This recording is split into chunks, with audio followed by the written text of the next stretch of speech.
പിന്നെ എന്ത് പറ്റി?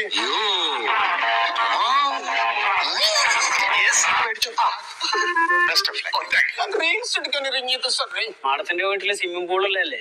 അതിൽ ചാടേ ചാവേ റീൽസ് എടുക്കേ എന്തുണെങ്കിലും ആയിക്കൂടെ? സ്വന്തം വീട്ടില് കുളത്തിൽ ചാടിയാല് വയറിലാക്കില്ല സാർ. അബദ്ധി കുത്താതെ അറിയാം. ഒരു അബദ്ധം പറ്റിപ്പോയി. അബദ്ധങ്ങളുടെ ഒരു ഘോഷയാത്ര തന്നെ ആണല്ലോ നിന്റെ ജീവിതം. വയറിലാകണമെങ്കിലേ അന്യന്റെ ക്ഷേത്രകുളത്തിൽ തന്നെ ചാടണം. PC സാറേ, അതെന്നെ ഉദ്ദേശിച്ചാണ്, എന്നെ തന്നെ ഉദ്ദേശിച്ചാണ്, എന്നെ മാത്രം ഉദ്ദേശിച്ചാണ്. ഫാത്തിമ വയറിലാവാൻ നോക്കില്ലേ? അതന്നെ സാറേ ഇതും.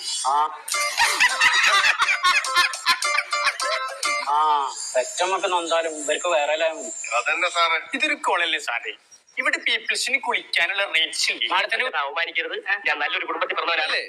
എന്നാ ഞങ്ങൾ പീപ്പിൾസ് എല്ലാരും കൂടി അവിടെ വന്ന് കുളിക്കട്ടെ. That is my private property. മാഡത്തിന്റെ കുളം മാഡത്തിന്റെ പ്രൈവറ്റ് പ്രോപ്പർട്ടി ആണെങ്കിലേ ഞങ്ങള് പള്ളിയോ അമ്പലവും കുളവും ഒക്കെ ഞങ്ങൾ വിശ്വാസികളുടെ പ്രൈവറ്റ് പ്രോപ്പർട്ടി ആണ്. അതല്ല ഉദ്ദേശം.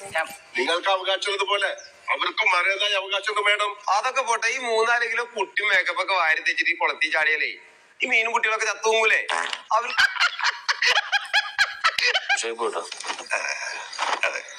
ഭയങ്കര മോശമായി. അവർക്ക് വലിയ കുടുംബം കുട്ടികളൊക്കെ. You harass my makeup. I will complain to you Big Boss elimination round. കഷ്ടമുള്ള പാവം എല്ലാം നിന്റെ വിധിയാണെന്ന് തൽക്കാലം ഇത്രയും മതി.